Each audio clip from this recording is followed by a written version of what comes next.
Et bonjour à tous et bienvenue sur la chaîne de Band Corporation. Pour cette première vidéo histoire, on va stacker un thème très important de notre histoire commune et qui me tient particulièrement à cœur. Je veux bien sûr parler de la société romaine, une société qui était déjà à l'aube de la démocratie que nous connaissons aujourd'hui et qui par sa population était déjà nos lointains cousins.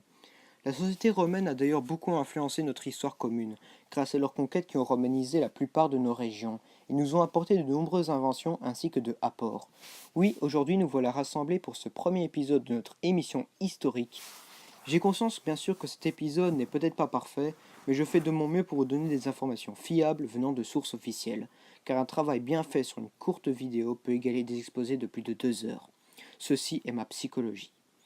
Et donc, si vous avez aimé la vidéo, n'hésitez pas à commenter ou encore lâcher un petit pouce bleu, ça me ferait vraiment plaisir. Ou si vous voulez un thème en particulier, faites-le moi savoir dans les commentaires. Je répondrai pour la plupart, bien sûr. Donc, bien sûr, maintenant nous allons faire un petit rappel des grandes périodes de la Rome antique, qui se divisent en 3 parties. Sûrement vous les auriez vues en deuxième secondaire ou en première secondaire pour la plupart. Commençons. Donc ceci est un petit rappel des 3 grandes périodes de la Rome antique. La première est avant tout la période royale qui fera Rome être gouvernée par 7 rois étrusques pour la plupart, dont le premier qui est présumé être Romulus en moins 753 avant Jésus-Christ, et Tarquin le Superbe étant le dernier en moins 509 avant Jésus-Christ, cherché par le peuple romain car devenu un dictateur sans scrupules. Donc vous pouvez voir que à la base le territoire romain, au 8e siècle avant Jésus-Christ, se basait essentiellement sur la ville même. D'abord, la muraille de Romulus, construite au 8e siècle avant Jésus-Christ, entourait la colline du Palatin, où s'est installés les premiers nomades paysans. Les premières infrastructures, comme vous pouvez voir, sont de simples huttes en bois avec un petit toit en paille. Ensuite vient la muraille des Étrusques vers la fin du 6e siècle avant Jésus-Christ, qui sera cette fois-ci en briques et qui entourera les 7 collines importantes de Rome, dont le Capitole, où seront installées les futures organisations telles que le Sénat et le gouvernement romain. Ensuite, à l'extérieur de ces 2 murailles se trouve le Champ de Mars, à l'ouest, ainsi que le Tibre, qui borde la ville. Ensuite vient la République romaine gouvernée par le Sénat, avant tout, et où l'Empire s'est considérablement agrandi au fur et à mesure des années, jusqu'en moins 23 où Auguste proclamera l'Empire. Vous pouvez voir que les initiales SPQR forment la maxime Senatum Populus Romanus, qui est le Sénat et le peuple romain, qui signifie un peu l'unité. Bien que la République romaine se prétend être démocratique, c'est plutôt une plutocratie dans le sens que ce sont généralement les riches, les patriciens, comme nous allons le voir, qui gouvernent un peu ce Sénat et votent les lois. Donc ensuite, c'est effectivement en moins 23 qu'est proclamé l'Empire. La période impériale commence donc gouvernée par un empereur dirigeant ainsi tout l'Empire, et viendra ensuite une longue succession d'empereurs pendant 500 ans. Jusqu'à la chute de l'Empire romain en moins 476, en 476, marquant la fin de l'Empire romain d'Occident.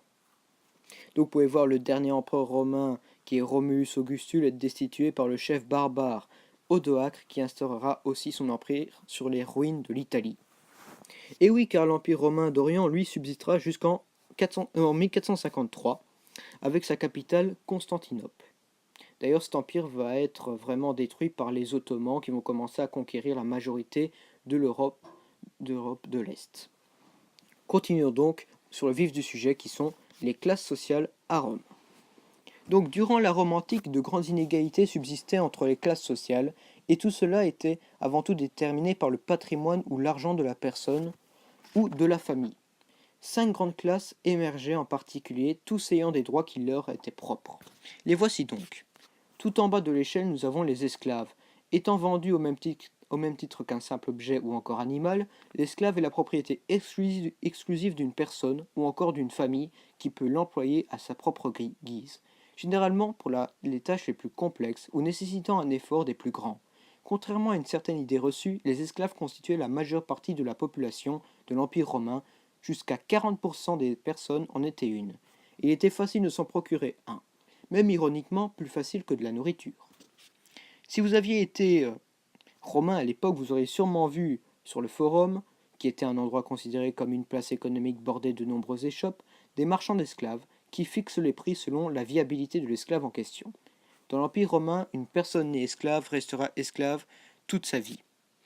Étant voué à faire les tâches demandées par ses maîtres, l'esclave peut aussi éduquer les enfants de ceux-ci, mais si celui-ci ne respecte pas les ordres donnés, le maître a carte blanche pour la punition. On peut le revendre, qu'on le batte, torture ou qu'on l'égorge. Le maître a tout droit et vu que l'esclave ne peut aller en justice ou encore voter, ses conditions sont très dures. Mais certains maîtres, bien sûr, sont plus cléments que d'autres et peuvent même demander à ce qu'un esclave porte son nom de famille ou qu'on l'assigne à son domaine. Certains vont même jusqu'à les affranchir de leur titre d'esclave. En parlant des affranchis, qui sont-ils? Il s'agit généralement d'anciens esclaves qui ont été libérés de l'esclavagisme par leur maître. Mais cela n'en fait pas du moins un citoyen romain comme les autres. Celui-ci continue une vie très modeste et a dû faire de nombreuses concessions pour obtenir ce titre. Généralement, cet affranchissement se fait par le testament d'un maître défunt ou encore si celui-ci de son vivant décide de l'affranchir. Comme un événement qui s'appelle la cérémonie d'affranchissement, donc vous voyez sur la stèle. Ou comme des combats de gladiateurs où l'on mettait en scène des esclaves pour s'entretuer, avec à la clé un affranchissement pour le vainqueur. Mais il est intéressant de savoir que même affranchi, l'ancien esclave n'a pas plus de droits qu'avant. Seulement un pas de plus vers la liberté. Donc, vient ensuite les plébéiens. Qui sont-ils? Il s'agit avant tout de la majorité des Romains libres, n'ayant pas forcément beaucoup d'argent. Les plébéiens sont avant tout la sous-classe des patriciens. La plèbe apparaît au VIe siècle avant Jésus-Christ. Au début, ils n'avaient aucun droit politique. Seules les familles des fondateurs de la ville de Rome avaient ce pouvoir, mais ces inégalités agacèrent très vite les plébéiens, qui multiplièrent leurs provocations et les rébellions entre le 5e et 3e siècle. Le pouvoir a dû donc s'adapter à cette nouvelle population en les permettant d'accéder au pouvoir par certaines fonctions politiques, bien que limitées par la suite. Sous la République et l'Empire, les plébéiens commencent à s'enrichir et les plus riches rejoignirent d'autres catégories un peu plus aisées. Les plébéiens constituent ainsi 20% de la population totale. Donc vous pouvez voir un peu leurs habits et comment ils s'habillaient. Donc vient ensuite les patriciens. Ils sont descendants des premières familles de Rome et ont des richesses conséquentes par rapport au reste de la population. Ils ne constituent qu'une infime part de la population romaine, 1%, mais dominent le pouvoir. Prétendant être descendants du premier roi de Rome, Romulus, les patriciens constituent l'aristocratie qui occupe les places les plus importantes dans les trois époques qui composaient la Rome antique. Sous la Rome royale, ils étaient les premiers à posséder des terres, ainsi que des troupeaux, et entretenaient de bons rapports avec le roi de la ville. Sous la République, ceux-ci se sont vus octroyer les magistratures, un très grand pouvoir militaire, politique ou encore économique, et détiennent avec les titres de consul tout le gouvernement romain qui vote les nouvelles lois à l'égard du reste de la population. Mais vient un être encore bien plus puissant que les patriciens qui imposent son pouvoir, non à Rome seulement, mais à tout l'Empire. Il s'agit de l'empereur et de sa famille. Descendant des dieux, l'empereur est le chef suprême de la Rome royale. Il est le maître incontesté des cultes publics, mais encore des droits religieux. En son titre de conquérant, on lui donne des titres honorifiques des grands chefs militaires, romains de imperator ou celui de pontifex maximus.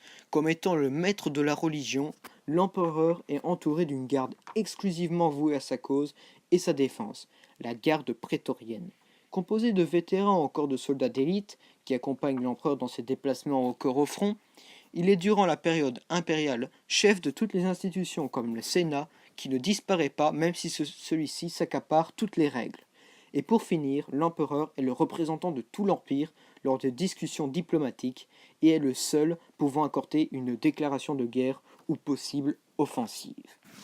Donc maintenant passons à la citoyenneté romaine. Alors, qu'est-ce que la citoyenneté romaine? C'est un statut qui privilégie avant tout l'ancienneté de la famille sur le territoire romain et qui donne de multiples droits comme celui de voter. Au début, il n'est accordé qu'aux garçons issus de pères romains et de familles patriciennes. Les riches sont les premiers à avoir la citoyenneté comme les patriciens que nous venons de voir. En moins 49, la plèbe issue des familles plus modestes obtient ce titre. Les esclaves, les femmes, filles ne peuvent toujours pas avoir la citoyenneté, tout comme les affranchis. Mais en 212 sous Caracalla, toute personne habitant dans l'Empire deviennent citoyens romains. Les femmes aussi, mais pas les esclaves. Passons à la journée d'un Romain. D'ailleurs aussi, il faut bien préciser que la citoyenneté romaine donne aussi le droit de voter et de se marier. Donc, la journée type d'un Romain. Celle-ci est très matinale et commence même avant les premiers rayons du soleil. C'est dans les environs de 5 heures du matin que celui-ci prend alors un déjeuner quand même assez copieux, comme vous pouvez le voir, avant d'enfiler sa tenue de citadin. Durant la matinée, celui-ci effectue son travail avant de prendre le repas à midi. Vient ensuite la traditionnelle sieste qui s'étend jusqu'à 14 heures pour ensuite, l'après-midi, vaquer à ses occupations. Généralement, le citadin romain va vers les thermes, le forum et même vers le stade. Il lui arrive aussi de prier dans les lieux de culte en gloire à Jupiter, et cela jusqu'à 17 heures. C'est à 18 heures qu'a lieu le dîner plus copieux, pour ensuite s'endormir à 19 heures. Donc passons maintenant à la vie des Romains. Donc, dans la civilisation romaine, l'homme est au premier plan. Dès sa plus jeune enfance, celui-ci se prépare à sa future vie d'adulte. Il va, comme bien d'autres, à l'école, où un sage leur apprend les mathématiques, le latin et la connaissance sur les autres cultures. Bien sûr, les patriciens peuvent payer des professeurs privés qui enseignent directement dans leur villa. Cela n'est pas très répandu, bien sûr, car il faut quand même être assez riche. L'enfant apprend aussi à vivre en société et reste souvent avec son père. Dès l'âge de 16 ans, celui-ci peut déjà porter la toge blanche typique des adultes. Et à 17 ans, avoir sa majorité sexuelle, bien que la majorité des mariages se font à 35 ans. L'homme est bien plus présent dans la vie en société que la femme. Celui-ci peut avoir des travaux que la femme ne peut avoir et peut se rendre dans les stades ou forums en guise d'occupation. Bien sûr, s'il le veut, l'homme romain peut s'enrôler dans l'armée dès 17 ans pour 20 ans. Donc, après, nous avons la future femme, elle, se fera un peu plus discrète dans sa future vie. Dès sa plus tendre jeunesse, la fille romaine sera vite prise en main par sa mère, qui va lui inculquer les usages d'un monde romain et la gestion de la maison. Donc, notamment aux tâches ménagères et à la gestion d'une famille, la fille romaine va bien sûr à l'école, faire ses primaires pour apprendre les bases du latin, l'écriture ainsi que l'art, mais ensuite c'est sa mère qui la prend en charge. À 12 ans, la fille devient apte à avoir sa majorité sexuelle et donc de se marier avec un homme. Mais se jugeant trop jeune, la majorité des femmes le font à 16 ans seulement, avec un homme plus âgé qu'elles. Étant femmes à l'époque romaine, celles-ci seront jusqu'à la fin de leurs jours sous la tutelle de leur mari et s'occuperont du foyer ainsi qu'aux enfants. Malgré de nombreuses inégalités, les femmes sont tout de même très respectées par l'ensemble des Romains, qui voient en elles des protectrices de foyer. Passons maintenant aux habitations romaines.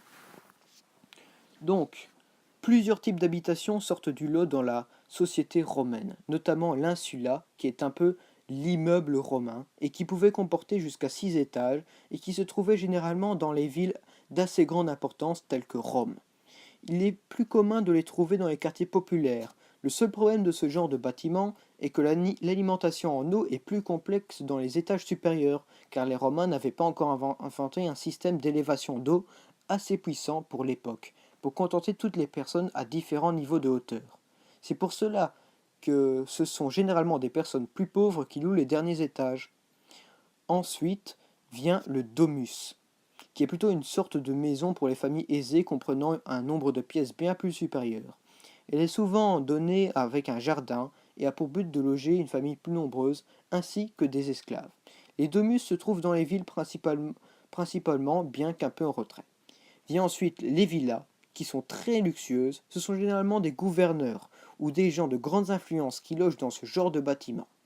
Les villas se situent en périphérie des villes, plutôt dans les campagnes. On peut la considérer autant comme un lieu de repos qu'un lieu de production agricole, car la villa comporte une partie résidentielle, comme vous pouvez le voir avec tous les bâtiments et infrastructures, comme agricole avec plein de prairies, composées de plusieurs hectares de champs libres à la culture.